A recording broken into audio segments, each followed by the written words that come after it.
जय श्री कृष्ण। हमारे चैनल में आपका स्वागत है। आज हम जानेंगे कि चैत्र मास कब से आरंभ हो रहा है और इस मास का महत्व क्या है तथा इस मास में कौन कौन से व्रत त्योहार आते हैं। तो अंत तक इसे अवश्य सुनिएगा क्योंकि आज का वीडियो अत्यंत महत्वपूर्ण रहेगा।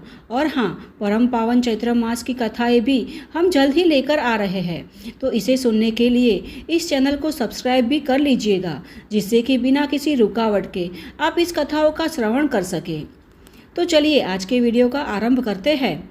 वैदिक पंचांग के अनुसार फाल्गुन पूर्णिमा के पश्चात कृष्ण पक्ष की प्रतिपदा से चैत्र मास का आरंभ हो जाता है और इस बार चैत्र माह के कृष्ण पक्ष की प्रतिपदा तिथि की शुरुआत हो रही है 15 मार्च शनिवार को दोपहर 2:33 पर और इसका समापन होगा 16 मार्च रविवार के दिन दोपहर 4:58 पर। अतः इस बार चैत्र मास का आरंभ हो रहा है 15 मार्च शनिवार के दिन से। हिंदू पंचांग के अनुसार चैत्र माह हिंदू कैलेंडर का पहला महीना माना जाता है।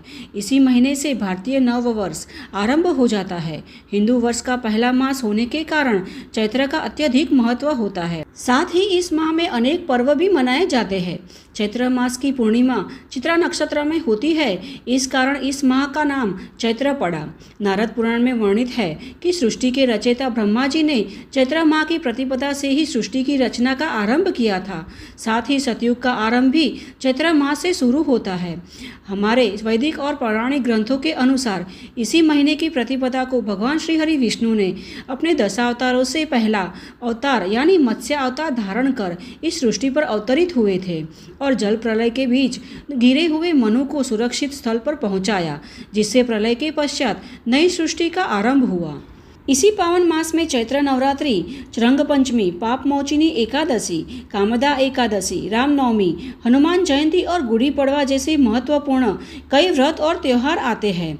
इसीलिए इस माह को धार्मिक और सांस्कृतिक रूप से अत्यधिक महत्वपूर्ण माना गया है और इसीलिए इस माह में हमें जितना हो सके उतना हमारा समय भगवान श्री हरि विष्णु की भक्ति में व्यस्त करना चाहिए। और साथ ही इस माह में सूर्य देव की भी पूजा आराधना की जाती है, क्योंकि इस पावन मास में चैत्र नवरात्रि आती है तो माँ दुर्गा की विशेष रूप से पूजा आराधना भी अवश्य करनी चाहिए। चैत्र नवरात्रि के 9वें दिन रामनवमी का पर्व मनाया जाता है। अतः एवं इस नवरात्रि में शक्ति और भगवान श्री हरि विष्णु दोनों की पूजा आराधना करनी चाहिए। तो चलिए तैयार हो जाइए इस पावन मास में अपनी चेतना को भगवान श्री हरि के चरण कमल में स्थित करने के लिए, साथ ही माँ दुर्गा की आराधना उपासना करने के लिए। और हाँ, इस पावन चैत्र मास में हम भगवान श्री हरि विष्णु एवं माता नवदुर्गा की कथाएं भी लेकर आ रहे हैं, तो इसे अवश्य सुनिएगा। तो चलिए इस परम पावन चैत्र मास की कथाओं के साथ फिर से मिलते हैं। तब तक के लिए जय श्री कृष्ण।